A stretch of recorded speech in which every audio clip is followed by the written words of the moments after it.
afternoon, everyone, and welcome to Indie Business Radio. I'm your host, Donna Maria, and you have arrived at the one place where we empower you to enjoy your life, build your business, and have your way. Today's media partner is Dead Sea Mineral Makeup. Beautiful mineral makeup that not only gives you flawless coverage, but also treats your skin all day long with pure Dead Sea minerals straight from the Dead Sea.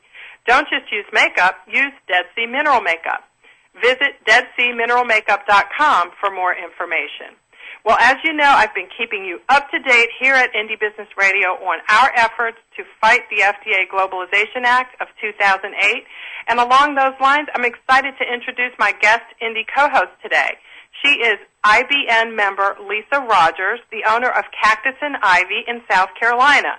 Lisa's going to tell us a little bit about her business and also catch you up on our conference call last week with a staffer from a senator in her home state. Lisa Rogers, welcome to Indie Business Radio. Hi, thanks, Donna Marie. I'm glad to be here. Lisa, tell us a little bit about your business and how the Globalization Act of 2008 will affect you if it is enacted. Well, I started Cactus and Ivy 8 years ago after leaving a very stressful micromanaged sales job. And when I created this company, I was looking for a way to create products that were not along the lines of the big box, see on all the shelves, they're all the same. I wanted something better for myself and my family. And I really believed that this FDA Globalization Act would impact me in ways that I probably had not considered in the beginning, because when you hear about things that may pass through that will hurt the small business person, you don't actually think about all of the hard work at the beginning at what you had done to accomplish where you are with your business. And the fees that are associated with this discussion draft are probably the biggest change in my mind, because I'm already paying a great deal out to be in business. I do have, I invested in a label printer, which unfortunately has decided to take the day off. But it's UPC code, it's raw materials go up with the change of price in gas. I thankfully have a liability insurance through IBN, which I can't thank you enough for pulling together for the members, because I am sure that I am not the only member who is ecstatic at having this opportunity to be able to have this insurance coverage at such a great rate. And I have to thank you again for working so hard on pulling that together. Well, I'm glad it's benefiting you. And when you talk about fees, Lisa, for people who don't know, how much in fees might your business have to pay annually if this law goes into effect? It's anywhere from $2,000 to $12,000. It's just crazy for me to think that, according to this discussion draft, if a company who sources a particular ingredient is going to have to pay the $2,000 to be able to sell that ingredient, and then I am buying it from my supplier, I'm not quite sure I understand why I would have to actually pay the $2,002 when, in fact, that supplier had already paid the $2,000 to be able to sell that ingredient. And then, on top of that, if I get my shea butter, which I do from Africa, it could be as much as $10,000. I mean, it's crazy to think that the small business person could even think of staying in business with these costs, because there's a lot of people, when I first started out, when I made a profit of $4,000 my first year, I was ecstatic because I couldn't believe that I actually created something that was working for my clients and that they actually liked what I was creating. I was still in that slump of, I've been a sales rep most of my life, and the thought of creating something instead of working for someone else who created it was really astounding. And to be able to provide my customers with a product that is, in my mind, better for you because it's made with natural ingredients. I follow all of the guidelines by the FDA for labeling. I am completely honest on my website and our labels as to what's in our product. I've got absolutely nothing to hide. I have been following the rules, and now here we have $2,000 to $12,000 that we may have to come out of pocket for. And if you only make $4,000 right now, that's just, you can't do it. It's not feasible. Well, we're certainly going to do our best to stop it, and so that small businesses can start and have a chance to grow like yours has. Now, Lisa, you're not just talking about this; you're actually taking action. And we had a conference call last week with a staffer in a senator's office in your state. Tell us a little bit about how you set that up and how that call went. Well, I have the same type of dogged persistence as you do, and when you ask for the IBN members to reach out there and make contact, do what you can to make people aware of this discussion draft. I went ahead, went online, found the senators, congressmen in my state, and just began emailing them on their website over the weekend, and just basically told them this is what's going on. I supplied them with a letter that you had emailed me. Because, of course, as you could probably tell right now, I'm not very skilled in the ways of correct verbiage, I guess, when it comes to talking about politics, because I make soap for a living. I have absolutely no interest in being the political side of it, but I am coming to these individuals as the actual person who would be affected by this bill if it were to go through. And when I contacted Senator DeMint's office, I received a phone call 2 days later, and Casey Lewis, who is his staffer for Trade and Commerce, said, "We appreciate you contacting us. Let us know if there's anything else we can do. Feel free to call me," and that's all they had to say. I was back on the email because the number that I had off of caller ID wasn't a direct line, so I emailed them. I said, "Okay, I'm ready. You want to help? Here's what we need." And they immediately called me back, and we arranged the meeting. And I am really, really happy that Casey Lewis took the time to meet with both of us, because she was very enlightened, in my opinion. I think she was rather shocked at the fact that the fees could range from $2,000 to $12,000, and that the small business person would basically be eaten up by this. Right, and it's so great that you summarized what you did, because anyone can do this. You went on the Internet, you sent an email, and you got a response back that said, "Let us know if there's anything you can do." And you quickly wrote back and said, "Well, there is something. You can have a conference call meeting with us and someone in your staff who understands small business and can inform the congressperson or the senator about this." And what was it like? Within 48 hours, we were on the phone for a 20, 25-minute conference call, made our points, sent our follow-up materials by email and mail, and that was it. Yeah, it was so easy. It was actually really exciting, because I was anticipating the call to be kind of more neutral, that Casey would listen to us, take down our points, and make contact at a later date. But she was very receptive, in my opinion. She asked a lot of questions, which you gave her the answers to, and she was still astounded by the fact that small business in the cosmetic industry will be no more if this bill passes. Right. And so what a great example of being able to use the Internet, which we're going to be talking about today in our show when our guest expert on social media joins us. But what a great way to show people how easy it is to use the Internet. And I'll just remind everybody that our public servants have set up email forms and all kinds of ways for us to be able to contact them on the Internet. And, of course, usually the first time you get a response back, it's going to be a form response. And that's okay, because as long as it ends with, "Let us know what else we can do to help," then you have a response. All I need is 15 or 20 minutes of your time. And I can tell you that it would be very difficult for a congressperson or a senator not to make a staffer available to talk with us about issues on the phone for 15 or 20 minutes. It's a great way to use technology. Now, Lisa, before we end our first segment and we welcome our social media expert, Larry Weber, I want you to tell us a little bit about your products and where we can go to learn more about them and purchase them. Well, Cactus and Ivy, we create natural spa and body products. We originally started as a wholesale company, supplying to high-end spas and resorts. And the retail location, which is cactusandivy.com, and that is all spelled out as the one word. You can buy our products online. It ranges from lip balms to body scrubs. We have a foot balm that's packaged in a deodorant container so you don't have to actually use your hands to apply it to your feet. We offer soaps, lotions, massage oils, nail balm.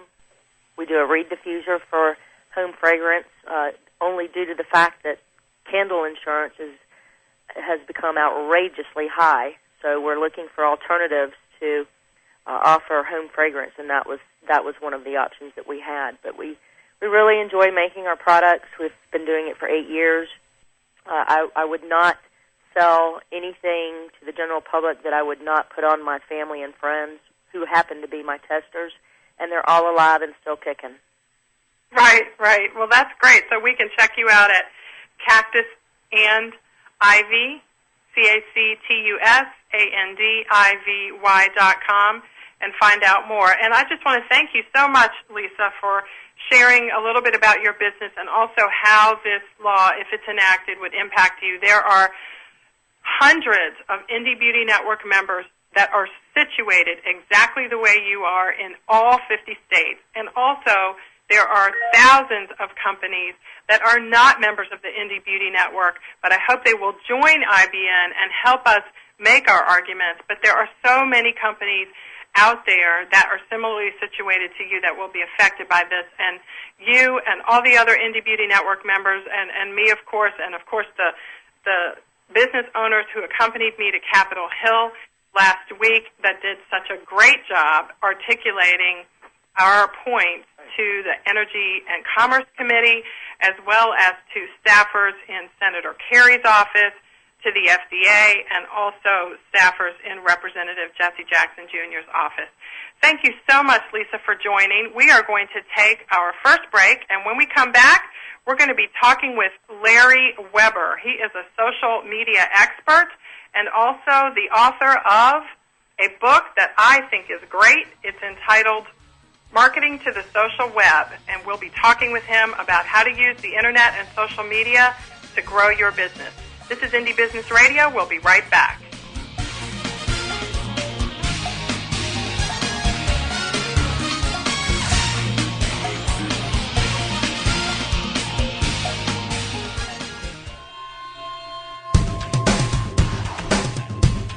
Why is everyone listening to GlobalTalkRadio.com?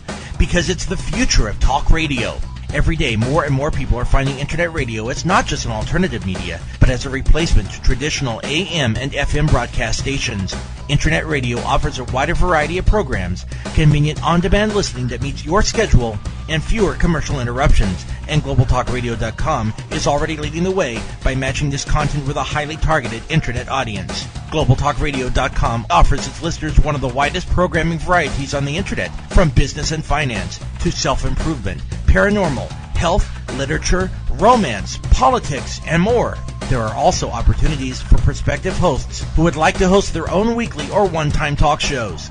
Want to learn more? Check us out at www.globaltalkradio.com and see the future of talk radio today.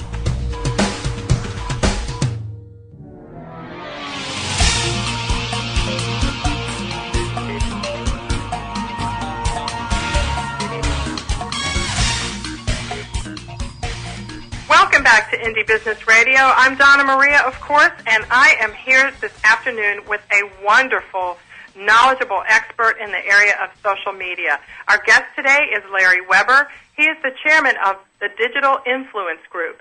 Larry is an expert in public relations and marketing. He is also a frequent speaker on the future of marketing, the social web, and building online communities.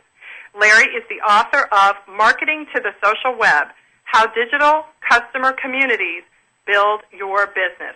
We'll take your questions and comments. Do join us, 800-773-0355, or you can email your question to info@indiebusinessradio.com.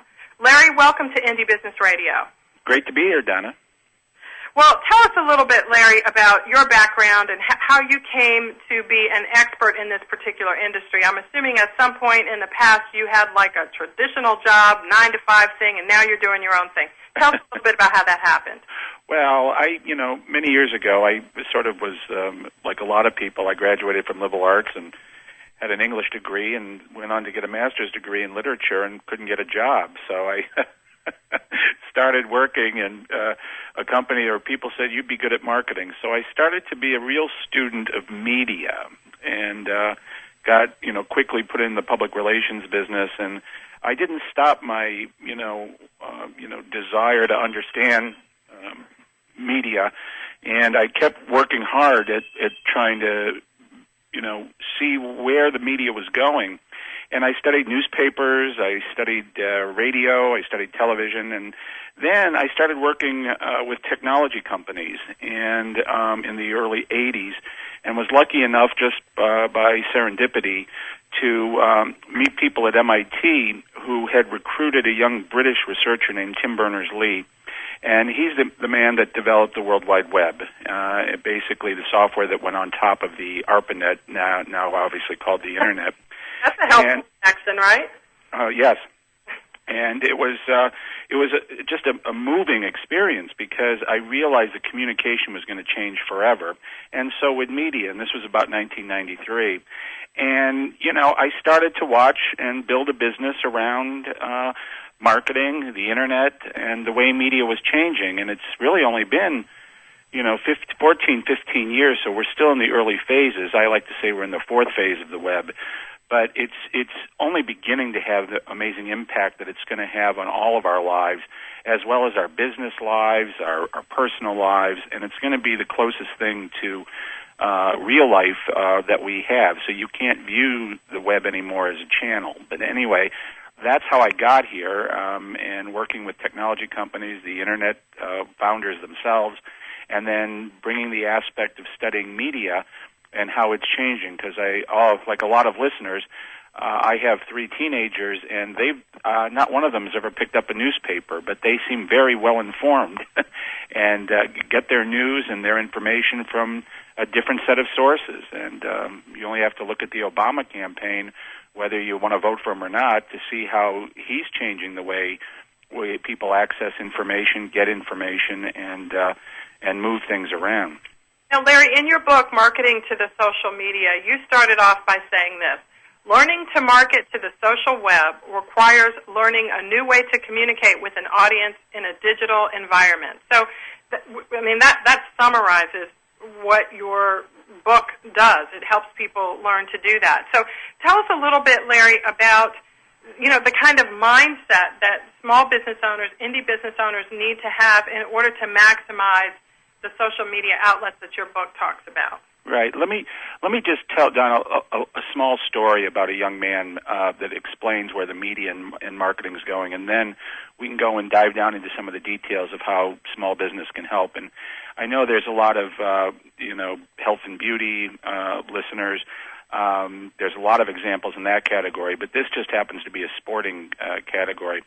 I had a friend in California, still do, who was an investment banker, and he had a son named Josh, and like a lot of hardworking people, he would now and then send out an email about Josh's accomplishments. And we got one, about 6 years ago, that he had gotten into Berkeley, a great school, and we all said, "Oh, isn't that wonderful?"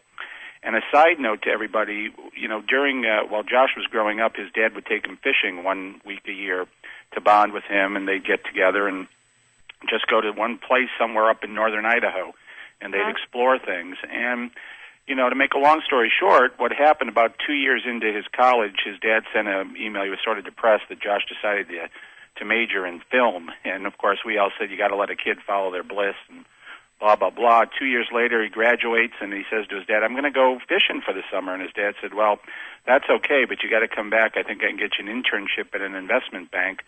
And Josh said, "I really not really into that, Dad, but I have an idea." And so Josh went fishing, but about 4 months later, his dad said, "It's really time to get a real job." And he said, "No, Dad, I'm really onto something." And his dad said, "What's that, Josh?" And he said, "Well, the last 4 months I've been filming people that fish up here and getting their tips and where they get their bait and what kind of equipment they buy, where they rent their boats, where they, go to stay at a hotel or a motel or a bed and breakfast, where they eat. And guess what, Dad? We're up to 100,000 unique visitors, and LL Bean wants to give me $1 million to underwrite the chat area." So, wow. you start to see in a very clear and common sense way that there's a way to micro-segment content that's going to be very impactful in the future on commerce and small business. And that's the story, but I'd like to, begin to give advice to people that if they haven't dipped their toe into marketing into the social web or understanding the social web, but they should understand the landscape first. And that's very easy to do by just Googling for some leading health and beauty blogs. Start to read them, understand them. You can go to a site called Technorati, where you can actually find out what the leading blogs are or the leading e-communities. You see which are the most populated, where are the most vibrant, what have the most validity. And this is a 24/7 type of business, but it levels the playing field, because people now can compete against large companies because we're all media and we all have access to the same audiences. Right. And your book, Larry, that's a great story, by the way, and it shows that everybody needs to be aware of this. And your book lays out 7 steps to helping people build customer communities. I want to go through each one of those briefly. Your first is to observe and create a customer map. What is that? Right. Well, what you first have to do is what I was just alluding to, is you really need to understand the landscape of the web per what you want to do. So, example, if you want to sell organic cosmetics, you've got to understand where people are going right now around organic cosmetics. So, you can do that easily, again, by checking Technorati, by Googling, by going to places like blogher.com, which is a fascinating, fast-growing site that actually aggregates women's blogs, and all the members vote on the more popular ones in categories like health or beauty or that. So it's really, really learning before you dive in, understanding the size of the pool, where the most interests are, what people are doing and talking, so you can start observe where your potential customers are going. Where are they aggregating? What are they talking about? So it's almost like a new form of market research, but it's more qualitative in nature, not quantitative necessarily. So you sort of have to understand what's happening in the kitchen before you start, the second process.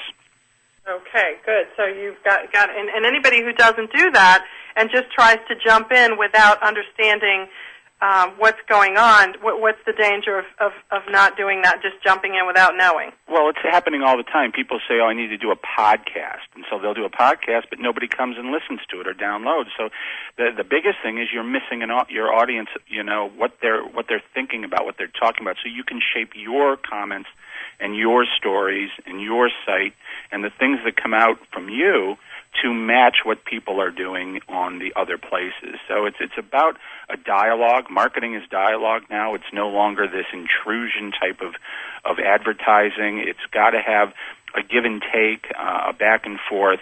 And so the danger is being out of touch with what people are really looking for online, Right. And your second step, which follows logically from that, is recruiting community members. What does that mean, Larry? Right. Well, how you build a community is, again, you just don't set up shop and hope everybody comes. The proverbial Snoopy lemonade stand. And you hope people come. It just doesn't happen on the web. What you have to do is you have to go to other people's places. And what I would tell small businesses is, don't go everywhere. Even though this might look overwhelming to you on the web, you need to analyze, again, 10, 15, maybe 20 sites where your customers are aggregating and where they're talking. So these are not sites that you're running or you own or you're trying to do, but you're trying to be a participant in those communities.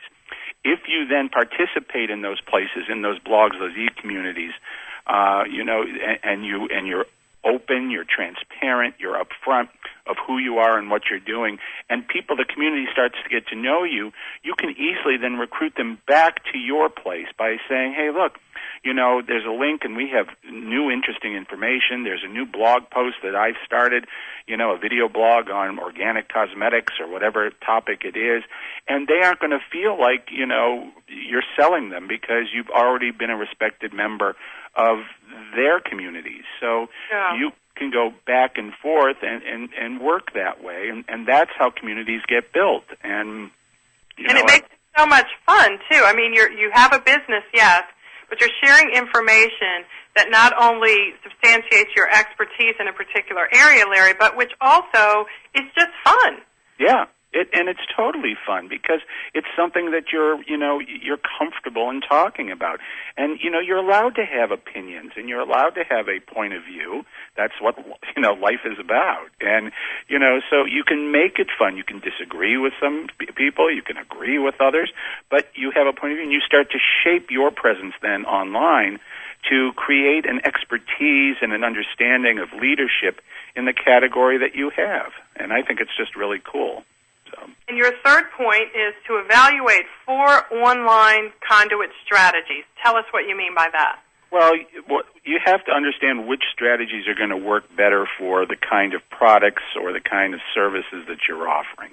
So I argue that, blogging is one of the more important ones because I see it as evolving and self-editing into almost like the newspaper industry did over 200 years. And it's, a lot of people don't know this, but in places like Boston in the early 1800s, there were 45 newspapers. Now, how come there were 45 newspapers? It was because each community had its own little, discussion, Cambridge or Charlestown or whatever, and similar to other major cities in the United States. And those all self-edited down or were bought to be able to create more powerful aggregated media. So what I use that example is because to understand that the blog sphere isn't just this one big mass of information, that it's self-editing. We're getting the 10 or 15 most important blogs in specific categories. So you've got to understand how blogs are going to affect the way you're out into that community or you're blogging yourself. And it's very easy to start blogging, but you've got to do it from a base of understanding of what's already out there and doing it. So other things would be things like podcasting or video casting and how you create microsites and things that are content-rich because it's content that's going to pull this. And then social networks. How do you use a Facebook? You don't use it like Coca-Cola did with my daughter who just out of the blue said, do you want to be my friend, Coca-Cola? And she and all her friends just made fun of Coca-Cola. You know? Right. Because you've got to pick the one that works for you. And Larry, this is a really good time to mention and to ask you questions about what you think about, targeting. I mean, you can't just, throw spaghetti at the wall and hope that some of it sticks. You have to put some effort into it or else people will be laughing at you like your daughters were laughing at Coke. Correct. You have to really understand the metaphors before you do it. I liken it, if there's any listeners that have done traditional marketing or advertising or anything, there's this thing called the dance card, and it's like if you're going to advertise in Cosmopolitan, there's a beautiful fancy folder. There's even one online you can look at that says, here's the average age of our reader, here's their average income, here's where they live, here's their behavior, et cetera, and that becomes a very targeted platform. Well, you've got to do the same thing right now on your own in the social web. You have to understand, who's reading Daily Candy or who's going to iVillage or, what are they doing at drugstore.com about beauty and health, and is it working? So you have to understand that kind of landscape, and then you're going to be very easy to target your discussions and dialogue and your links and your search engine strategies, which is another conduit, both paid search and organic search, which is, again, people are searching more every day. In fact, the fastest growing users of search engines are 50 and over, which is amazing. And what are they searching on? Health. They're searching on beauty. They're searching on prescription side effects, etc. None of that with Indie Beauty Network members. So Larry, you mentioned 4 conduits, and you talked about blogs, you talked about social networks, and I want to make sure we cover the last 2, reputation aggregators and e-communities. Briefly describe what those are. Yeah, reputation aggregators is my fancy name for search engines. So Google, MSN, Yahoo, these are sites that actually aggregate reputations, and there's two ways to come up in there. One is to buy some certain keywords, and those are obviously all the things that appear on the right side of your Google page. But other things is people don't know the simplest thing about adding fresh content on your site. Just on a weekly basis, you add, a short blog post, or you add a little video or something. That takes you up hundreds of places in the organic search, because you've added new content to those aggregators. So now, without even spending any money, you're going up in the middle part of Google. So that's what I mean by the reputation aggregators. And the e-communities are simply what I would, I'm sure some of your listeners have been on a place like iVillage or eHarmony or they're kind of like discussion group forums, right? And they're highly organized e-businesses. I mean, I argue eBay is an e-community. All right, so it actually stands for something. That's for the barter and trading of items. eBay. eHarmony's for long-lasting relationships. iVillage is for women's issues and things that are interesting to women. So BlogHer is a new I call e-community that sort of melds blogging with e-community.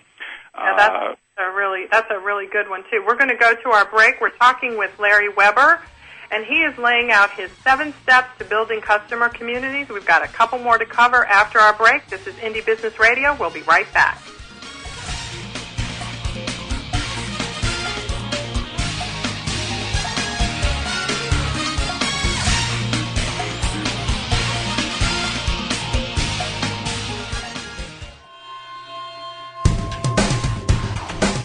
Want to stay on top of what's new in the radio industry? Sign up for a free subscription to the Future of Talk Radio, available exclusively to listeners of globaltalkradio.com, and find out what's new in the world of online radio.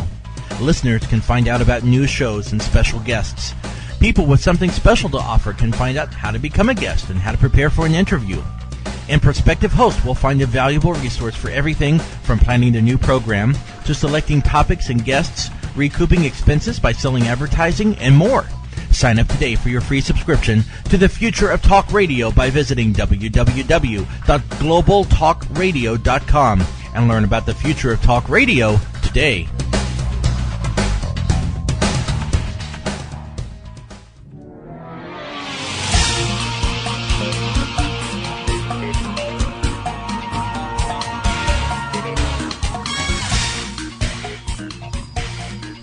Good afternoon. This is Donna Maria. We are back on Indie Business Radio with the author of Marketing to the Social Web, How Digital Customer Communities Build Your Business. And that author would be Larry Weber. He is an expert on social media, and he is taking us through his 7 steps to building customer communities. We have covered the first 4. And Larry, we're going to move on to measuring the community's involvement. Now, why is that important, and how do you do it? Well, first, it's huge because if you believe, like I do, that the definition of marketing today is the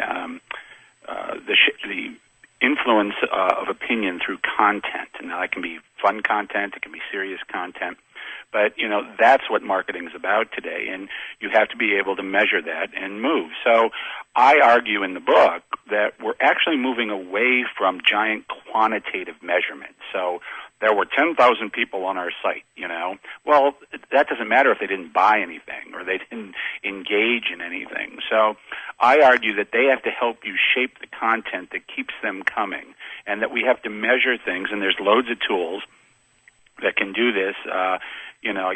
Some of the companies I can give later on if people want to know. But, you measure the tone of conversation, the length of time people are staying. Where are they going on this site? What are they doing? Who are they sharing with?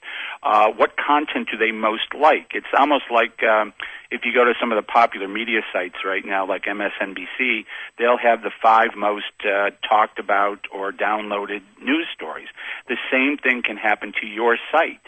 So are people really want to know about skincare, after being sunburned? These are just coming in my mind right now. But, it's measuring and the tone, the length, the downloads, not just the amount of people, but the quality of the conversation. That's what has to be done, and it's easily measurable online with certain software tools that are not scary, that you can access, that give you reports. Technorati has even a deeper side to it, that you can a service that can give you tone of conversation, content that's happening, and there's others like that. So that's what I mean by that. That's great. So give us one of those places where we can go to measure. I think you said there were several. Can you just name one or two? Yeah, I would go to Compete.com is one. I would go to Technorati. I would go to Radian7, RADIAN 7.com. There's three that are downloadable, inexpensive tools. Excellent, excellent. And then our next step to building a customer community is to promote your community to the world. That sounds like a good step. Well, that's where I was talking about. It's sort of part two of when we started way back in the early, Donna, of our conversation about learning the landscape and, maybe giving some opinions on other people's sites or blogs or, going to some of the other chat areas or maybe posting some things on a bulletin board, et cetera. This step is after you've now really built your platform, your community, and it's how you start to shape that, and then you've got to promote the content you have. One of my greatest examples doesn't happen to be, beauty and cosmetics right now, but I was the other night I was on Amazon.com for about an hour and a half. I mean, your listeners are probably saying, well, this guy needs to get a life. But, I bought some things, but what they've started to do, if anybody has noticed, is they have started to have videos of authors, and there was a Q&A video with John Updike, a famous American writer that I listened to, and so I started getting really involved in the content, and they are now starting to promote it. They'll send me a permission-based email. I'm fine with Amazon because I'm a customer. And it says, hey, we noticed you like this type of book. We wanted you to know that the authors is going to be, Q&A is going to be posted tonight. And if there's an hour where you can ask him directly questions, that kind of stuff. So that's just one example of how they're promoting the content on their site. There's loads of other ways. In other words, now you've done a video cast or a podcast on some kind of beauty treatment, and you go out and you start promoting that on some of the top blogs and sites, saying, hey, look, just wanted to let everybody know we went to the effort of building some a site or a small podcast that you can download. You might find it really interesting. It happens to be with this expert on, certain new skin cosmetic technologies, et cetera, et cetera. So it's really getting out there promoting. I think small businesses aren't using permission-based email enough. I'm amazed that, I do all my banking online, and my bank has my email. It wouldn't now and then, not daily, but, something that I might have of interest. They know I have a kid about college age. Maybe they want, how about an email about, good loan, deals for college. That's totally acceptable behavior, from a company. This isn't spam, and so that's why I couldn't harp enough on small businesses saying that I said this before, it's a level playing field when we talk about promotion. You could be a really big company. You can be a one-person band. You have every right to promote your expertise. So do it in a thoughtful, transparent, and content-rich way, and you're going to attract a lot of people. And, it's interesting that you say that, too, because I like to share with people my thought that because of technology, an indie business owner has access to a lot of the exact same things that huge companies have access to, and that includes the traditional media, because they all have newsletters, they may have a blog, they have these other tools, and we have them, too, and they're practically free. Totally. And, to add on to that is that if your small business owners understand, we all have our favorite sort of store. It might be a chain store, but usually there's that one local store in the town square, or there's some place we just feel good in, and you like to go. You aren't necessarily going to buy anything, but you usually do end up buying something because you like going there. And it's this feeling, it's almost physical when you go into that great bookstore, that great, singular clothing store. That's the same thing we have to feel online, believe it or not. And the technologies are going to allow for this creation of environments that are attractive to people, that we want to go there. We want to share our opinions. We want to see what's new, whether we buy something or not, and that's where commerce is going to be going.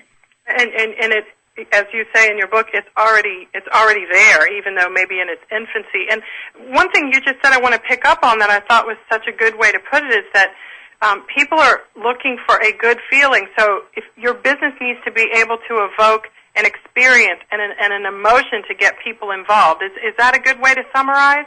Absolutely, and we are moving into the phase of the web, sorry to be a little scientific about this, but we're moving into a phase where the things like broadband and what's called rich media, which is, interactive video, and that there's going to be far less text online. And what it's going to be what it's going to allow is an opportunity to create these kinds of good-feeling environments that have loads of information, that have entertainment, and so that commerce becomes, almost a digital version of the Apple stores. At least I have a lot of friends that love going into the Apple stores, and they just can spend 2 hours there.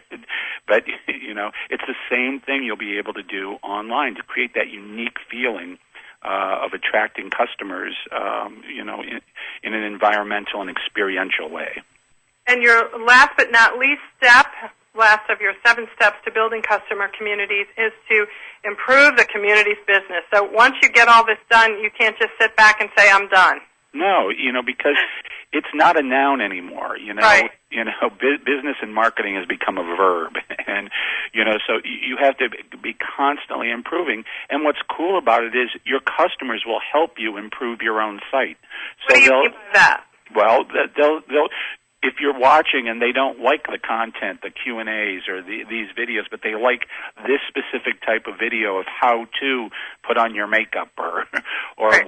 whatever, then they're going to tell you, hey, we like that and we'd like more of that. So you start doing more of that and you start making the site better and better. Much like my Amazon example, they now have an environment that's only going to get richer with media and better, and the actual users like me are saying, you know what, I want more discussion with business writers, or I want less discussion with fiction writers. And, so the sites are going to become micro-segmented to have, places of interest. You're going to make the content better, richer, and the experience even better. So, it's no different than real life, where you want to keep improving your store's performance or your business's performance by getting closer and closer to your customer.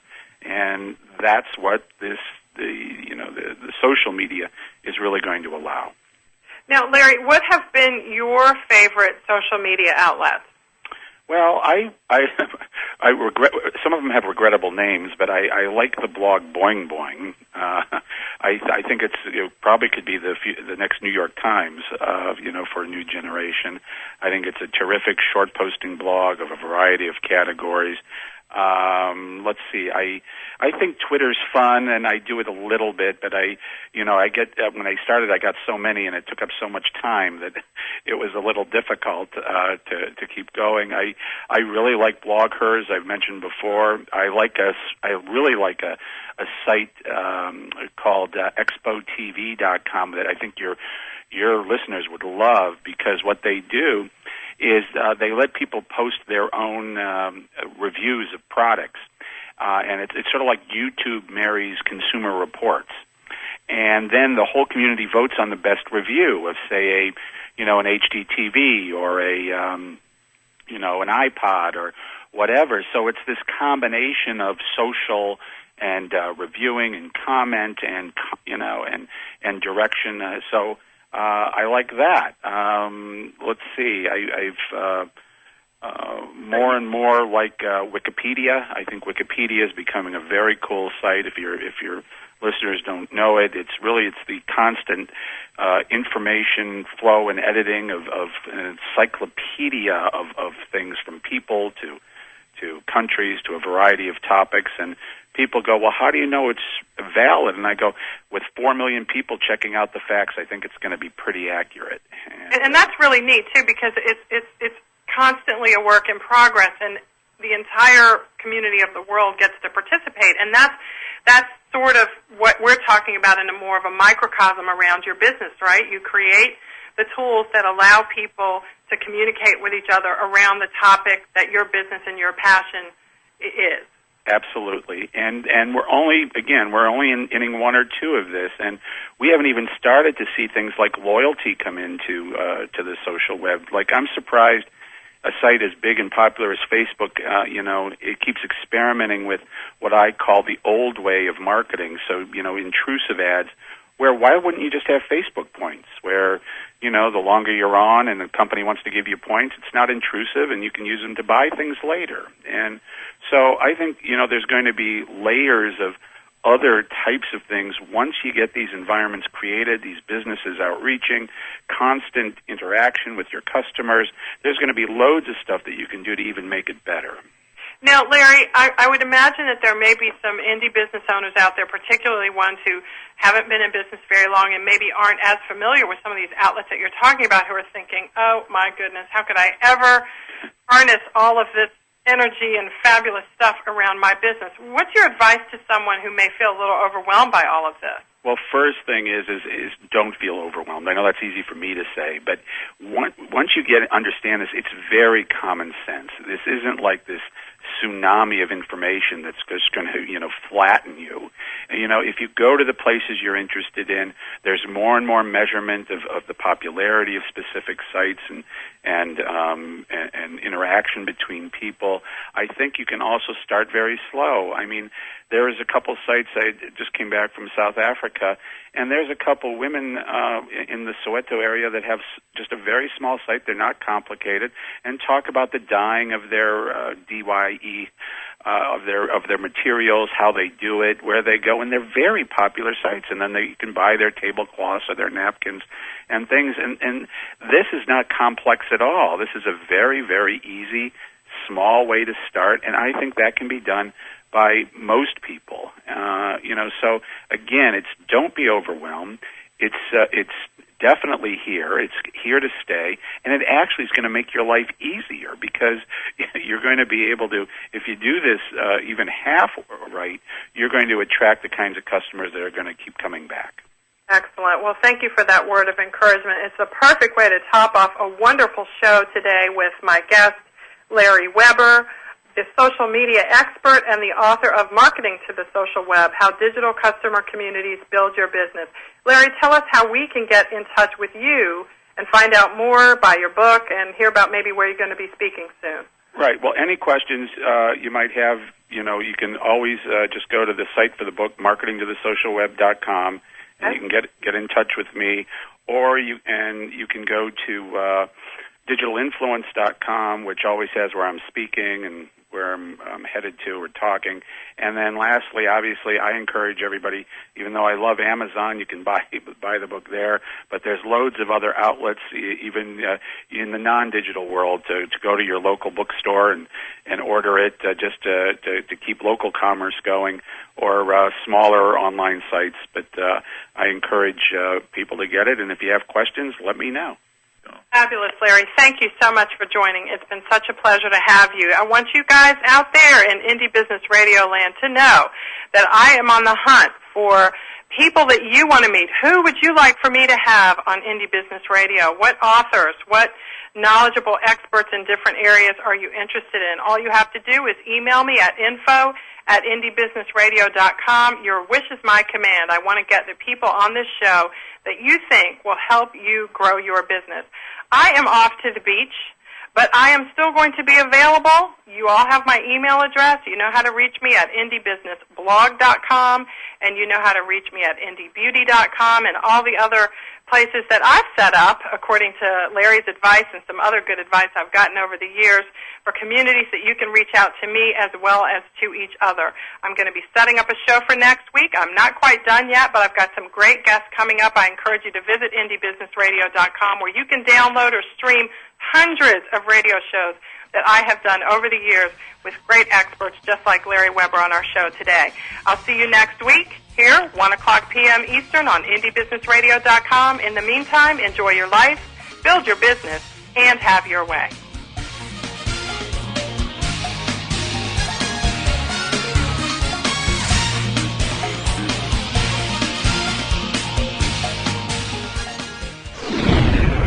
You're listening to GlobalTalkRadio.com.